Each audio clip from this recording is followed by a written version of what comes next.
Hi everyone, it's Keren here and welcome back. Today I have a new tutorial where I'm creating a mixed media tag. It's a pretty large tag and I thought I would use some of the new products from Finnabair to create this tag. The first thing I want to do is I want to cover it with some tissue paper. I have the decorative paper. This is the one with the butterflies. And I am going to cut a few pieces out of it. This is a beautiful paper and it's a really large paper. It's like 27 or 28 inches by 20 inches, so it's huge. It's called Flutter, and I just can't fit it all in the camera, but here is some of it. And there comes 6 sheets of each one, so it's pretty amazing because you can use this for so many projects. What I want to do is for this tag, I just want this piece here with the flowers, and I'm going to use one of the butterflies as well, but I'm going to cut that out later. So what I want is a little bit of this red part just kind of draping here at the edge of my tag. And usually I rip stuff, but I do want to cut it today only because I don't want to rip the butterflies that are everywhere. So I'm going to cut around the designs carefully, not getting to the butterflies. So what I'm going to do is I'm going to stick this one over here. Soft matte gel is the perfect medium to add these tissue papers because they're very soft and delicate, and I love matte just because it doesn't show that shininess, but you could definitely use gloss as well. All I'm doing is just putting some in the background and then sealing it as if you've decoupaged the page. It's pretty easy.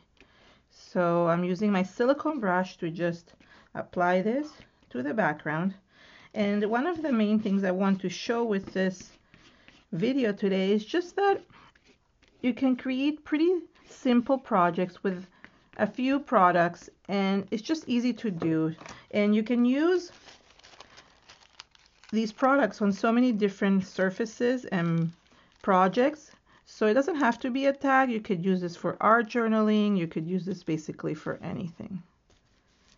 And it's okay if when it sticks to the background, it has a little bit of texture. That happens sometimes. The tissue paper doesn't go straight, and it sometimes rips as well, like you can see here, and that happens as well. If you can't fix it, then it's okay. It's just part of the background. It's a very delicate tissue paper, so you have to be very careful. I'm going to use a brush to basically seal this. The brush is a little bit softer, so I don't want it to rip the paper. Sometimes if you're too hard with it, it could rip, like it did over here in the middle. Now I'm just going to heat set this, and I'm going to add the next layer. While the tag is drying, I am going to use the same soft matte gel to glue this butterfly, which is also from the same tissue paper, onto watercolor paper. You just have to pick any thick paper. This is the Prima watercolor paper from the paper pad. And I'm going to do the same thing. I'm going to glue this to the background. What I want to do is I want to be able to cut it afterwards and use it on my tag. And I wanted that specific butterfly, but I want it thicker than what it shows with the tissue paper, because otherwise it will rip. And I want it to be kind of my focal point. So I want to be very careful when I'm gluing this to make sure that it doesn't rip. This is going to be my focal point from the tag. And instead of cutting it twice, I could have cut all around the actual butterfly, but instead of cutting it twice, I'm just decided that I'm going to just cut it the one time with the paper, so it'll be easier. So I'm just going to let this dry as well and work on the rest of the layers of the tag. So this can dry first before I cut it. In order to hide some of the imperfections here, what I'm going to do is I am going to use a little bit of heavy white gesso and kind of pound it here at the edges to kind of hide things, and also blend some of the images to the background. So you don't want it to always be so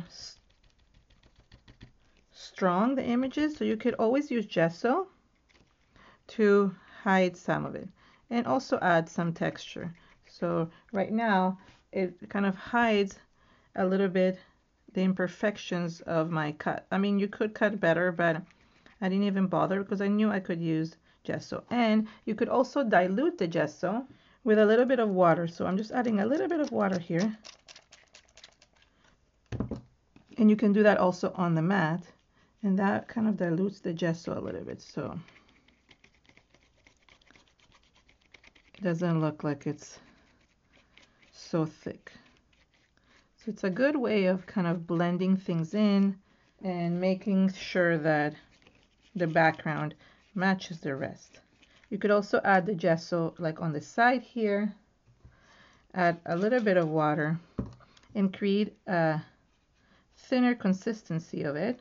So you could just give the background a coat. Since this background has the gel on it, you want to make sure that it could also have some gesso. You could use the clear gesso if you don't want a white background, but I just wanted a little bit of the whiteness to show. Now you could leave the gel as is, but I find that the acrylic paints work better when used on gesso. Acrylic reacts better. So I'm going to heat set this, and then I'm going to add the next layer. For the next step, I wanted to add some texture using a stencil. I grabbed this stencil from the new Finnabair collection, and I'm also wanted to use the new unicorn effect paste, which is a very shiny, glittery effect that you can add to the background, but it's see-through with a little bit of a white effect. So it looks really, really beautiful.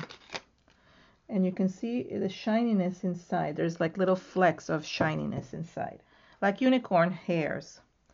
So what I'm going to do is I'm going to just add this to the background. I mainly want to add some over here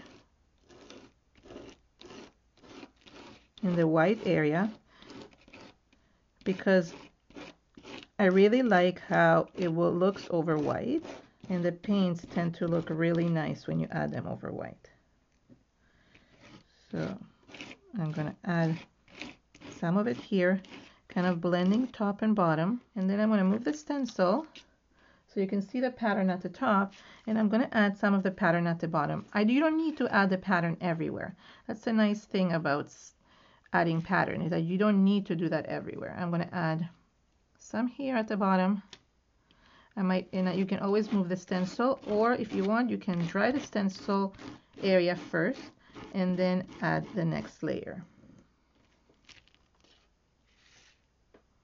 Just going to add one strip over here, and what I do is I hold the stencil up. Now if you don't want to do that, as I said, you can always dry it up first and then add the next layer.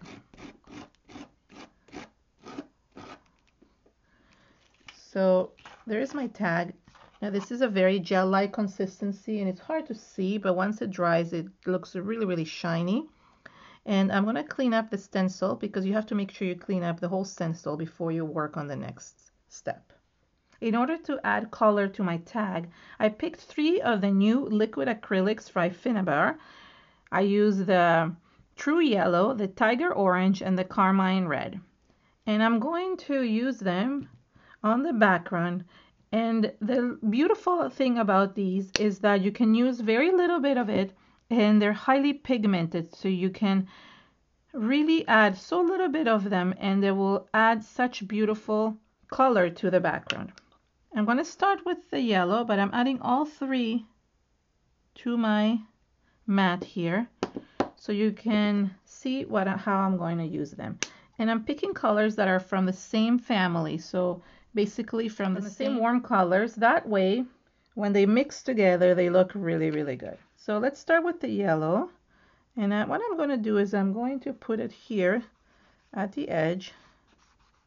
And I'm going to let this drip down my page.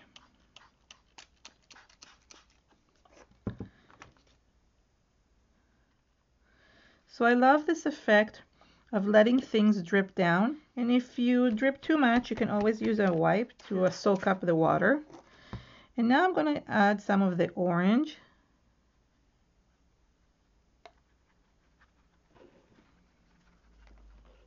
I might turn this around a little bit so it's easier to see.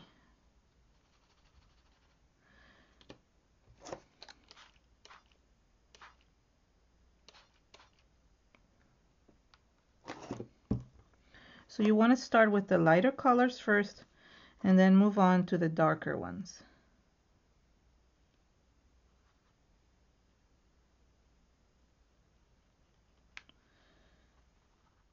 You can see how pigmented and luscious these colors are. Really look amazing. Now I'm going to add a little bit of the red because it's very strong. And I want it to drip down the page. Sometimes you just have to help them drip down the page. Sometimes you want it to do that, but it doesn't always go down, especially if your background is really textured. So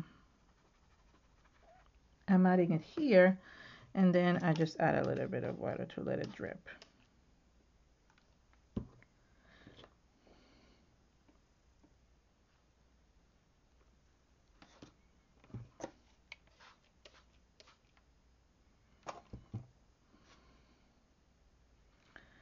So now I have all this pooled water, so I just want to kind of mix it around just so it adds to the background. I mean, I'm playing around with the colors. It's sometimes hard to know how much to add, but you just want to add enough that you can see the different effects. What I'm going to do is I'm going to turn the tag around, and I'm going to do the same effect on the other side. So it might look a little bit different just because this one has the tissue paper on it, but it's the same idea.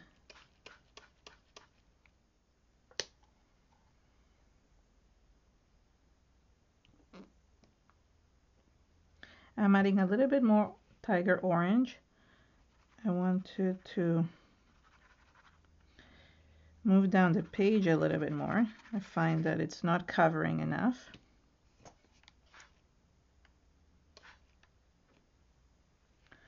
There we go.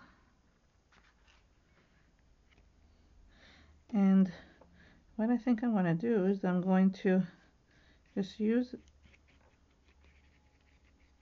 the liquid part of the water to just mix it all in, because I want the tag to kind of all be the same color. Okay, so that gave us good texture. I want to finish up what I have. And the nice thing about the unicorn paste is that it kind of sticks out from underneath. It does not get covered by the color, which is what's nice about it. I'm going to dry this first layer because I want to add a little bit more to this.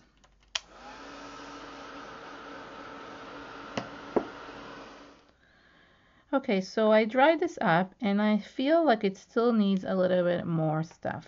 So I'm going to use again the Carmine red to just add a little bit more to the background. I'm going to turn this around and just wet this a little bit more. And I just want to work the color into the background. I really feel like it's missing some stuff. I also want to add a little bit of black just to add a little bit of a border to the background. This is ink black, and while things are still wet, I add the black a little bit to the edges and let it drip down. So not too much, just a little bit of black at the edges. The same thing goes here. I'm going to add the red first because I feel like it needs to be framed. Add a little bit of water.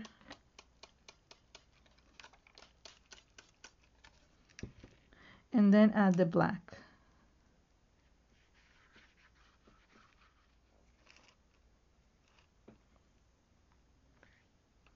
But since it's going a different direction, you have to be very careful to make sure that it only adds it at the edge. So I continue working until I'm happy with the way it looks.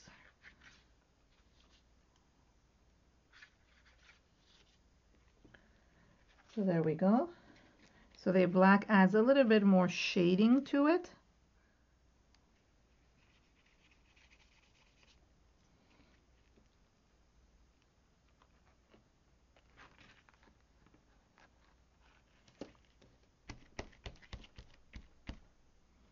So I work with a little bit at a time. Try to mix everything together.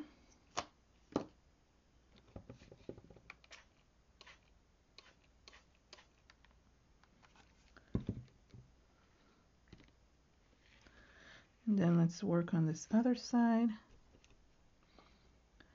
It's just basically give and take. You put some and then you take some away.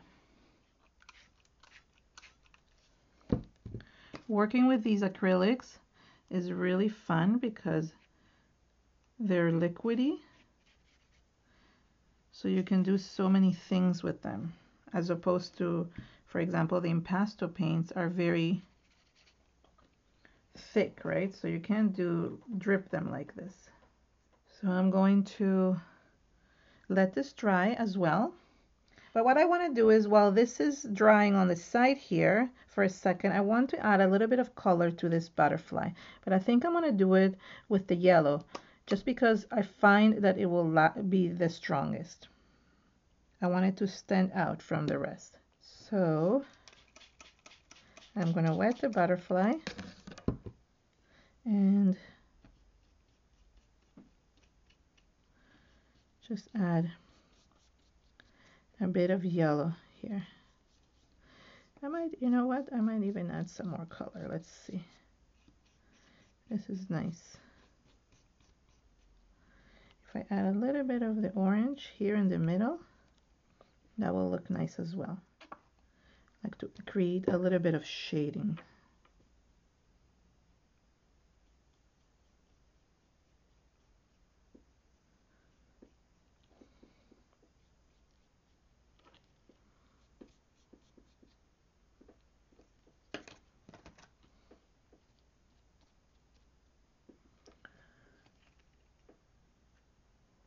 So that way you get like that shaded area in the center and the lighter parts on the outside. I'm going to dry this as well. So I'm going to dry everything really well, and then I might add some more layers. So that would be the butterfly. And now going back to the tag, you can see that it's already framed and the background looks really distressed, which I really love. So I don't think I want to do anything else to this anymore. I really felt that the background was very monotone. Everything looked the same, so I felt like I needed to add a little bit of a different color. I'm going to use this blue. It's the deep turquoise. And I know that my butterfly is kind of going to go here in the center somewhere. So I was thinking to have a little bit of blue coming out from the center. So what I thought is to add a little bit of water here and then add this to the center. I find that in order to be able to use a different color that is not from the warm colors like the reds and the oranges, you do need to have it all dried up. So I am drying. So I did have this all dried. That way, when I'm adding this turquoise blue, it doesn't create a big muddy brown. And I can test to see how it looks. It looks really nice. So I just need to make sure that most of it is covered.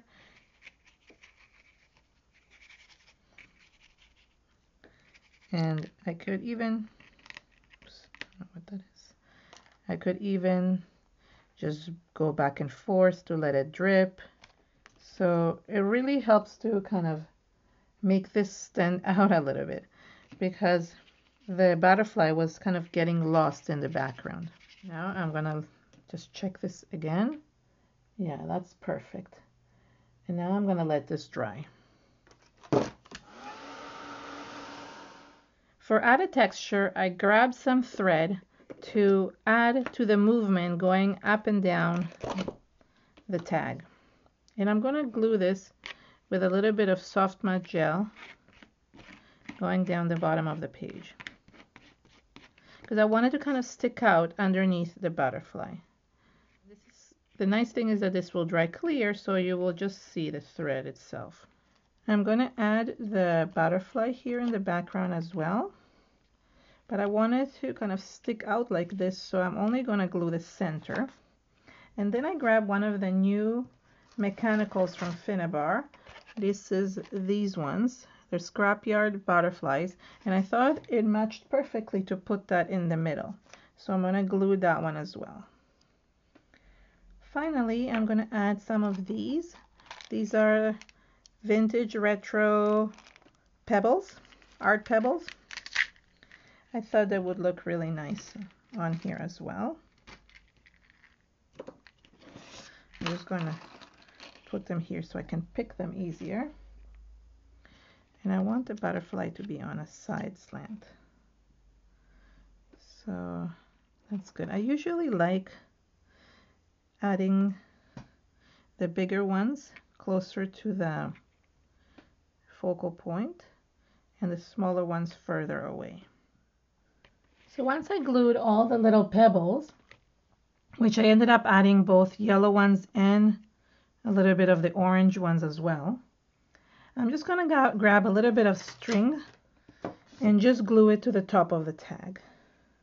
So this is just jute string, but it's the same color as that turquoise. So